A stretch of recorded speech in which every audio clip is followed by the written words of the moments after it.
warahmatullahi wabarakatuh. Perkenalkan, nama saya Musfiratul Ain-Ihsan dengan NIM 1910711024. Dalam video ini saya ingin mereview buku yang berjudul Terbentuknya Sebuah Elit Birokrasi yang dikarang oleh Heather Sutherland. Isu utama yang ada dalam buku ini yaitu bagaimana pola-pola politik pemerintahan antara Pangeran Praja dan BB, yaitu birokrasi Belanda. Pangeran Praja ini sendiri yaitu penguasa kerajaan yang berperan melenyapkan kasta Eropa dan sebagai penghubung dengan kerajaan-kerajaan Jawa pada akhir abad ke-19 dan pada abad ke-20 Masehi. Selain itu, isu utama yang ada di sini yaitu dampak kolonialisme terhadap politik tradisional. Isu yang ketiga yaitu bagaimana kerusuhan-kerusuhan yang terjadi yang digerakkan oleh masyarakat pribumi itu sendiri, yang menimbulkan pertentangan antara birokrasi Belanda dengan Pangeran Praja dan penduduk pribumi dengan priai. Pada kerusuhan yang terjadi di Jawa pada tahun 1926 dan di Sumatera Barat pada tahun 1972 itu nampaknya tidak layak dikatakan sebagai kerusuhan atau sebagai pemberontakan, karena itu tidak melibatkan banyak penduduk dan berhasil cepat dipatahkan. Tujuan dari buku ini yaitu untuk mempelajari dan memahami bagaimana terbentuknya sebuah birokrasi melalui kolonialisasi, bagaimana pola-pola pemerintahan yang ada dalam buku ini diceritakan, bagaimana kehidupan kaum priai dan bagaimana kehidupan Pangeran Praja serta BB. Di sini tujuannya kita juga bisa melihat bagaimana pendidikan tersebut bisa kita semua aspeknya itu bisa kita ambil dampak positifnya sebagai relevansi dalam pembelajaran sejarah. Teman-teman yang dapat saya ambil di sini yaitu bagaimana ada beberapa bupati kosmopolitan khususnya di Jawa yang tetap rendah diri ketika berada di pelabuhan dunia maupun di keraton-keraton mereka. Mereka lebih memilih menyerupai bangsawan desa daripada aristokrat istana. Dan bangunan-bangunan kabupaten kebanyakan pada akhir abad 19 dan 20 itu lebih mirip dengan tipe rumah kaum borjuis barat. Itu sangat menarik. Dan kesimpulan yang dapat saya ambil dari sini yaitu karena telah lahirnya elit kaum, adanya teori-teori efisi yang dapat mendukung kaum pribumi, namun teori ini tidak didukung oleh orang BB, birokrasi Belanda, karena menurut mereka yang terbaik itu yaitu terpisahnya kehidupan dunia pribumi dengan kehidupan kaum Eropa, seperti pendidikan.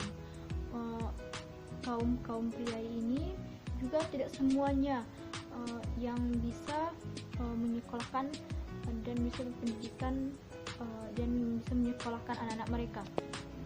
Selain itu, walaupun demikian, tetap meluasnya juga pendidikan barat dan pengetahuan berbahasa Belanda, serta dampak westernisasi sangat terlihat di sini. Walaupun Jawa juga mempengaruhi bagaimana kehidupan kolonialisme.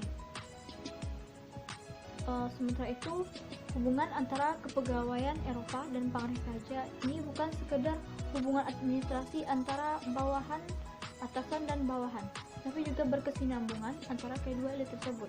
Walaupun ras dan budaya mereka itu memiliki latar belakang yang berbeda. Sementara itu, adanya kecaman kaum liberal atas tanam paksa yang dilakukan oleh kolonial ini mendorong lahirnya Undang-Undang Agraria tahun 1970. UU ini dirancang yang intinya lebih menyukai kebebasan dan keadilan daripada keuntungan semata. Para pejabat Eropa pada abad ke-18 dan ke-19 sangat berpengaruh terhadap kehidupan pria, baik dalam kehidupan profesional maupun pribadi-pribadi mereka. Dalam kita dapat melihat Tirto Adisuryo yang menolak memasuki Pangreh Praja.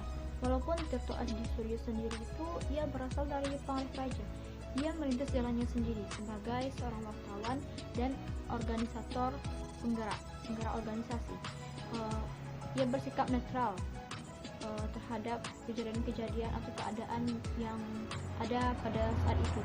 Sementara Gubernur Jenderal AWF Edinburgh ia memandang Syarikat Islam ini sebagai prasyarat kemajuan. Syarikat Islam ini juga karena Syarikat Islam ini didirikan oleh Tirto Adisuryo pada bulan Maret tahun 1909. Selama tahun 1910 dan tahun 1911, residen mempertimbangkan masalah pembagian Pangreh Praja ini.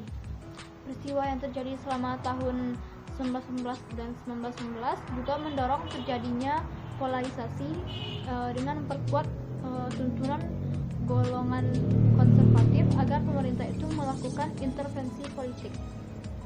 Dalam pemeliharaan status quo, China juga membutuhkan pengembangan suatu rezim polisi.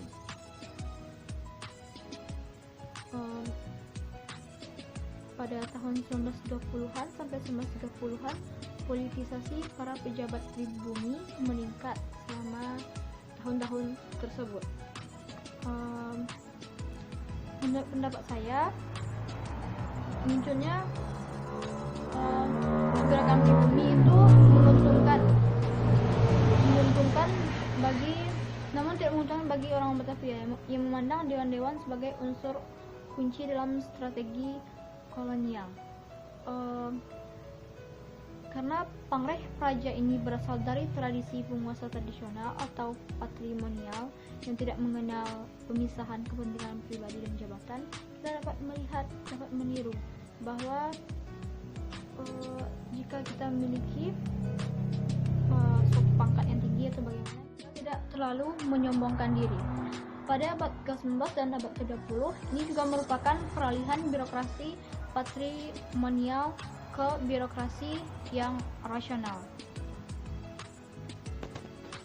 Dan selanjutnya, menurut pendapat saya, dalam bab mobilitas sosial munculnya lapisan cendekiawan yang kebanyakan berasal dari keluarga Pangreh Praja. Kita dapat meniru salah satunya yaitu Tirto Adisuryo yang merintis jalannya sendiri sebagai wartawan. Berarti kan yang intinya itu dia mandiri.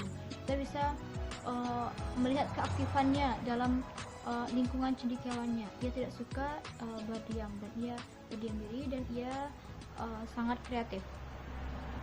Dan saya juga melihat pada teori etis ini, yaitu dari negara kolonial itu didasarkan pada asosiasi, pada keyakinan akan manfaat dan pendidikan barat. Dampak positifnya kan juga kita bisa merasakan meluasnya pendidikan barat dan pengetahuan berbahasa Belanda.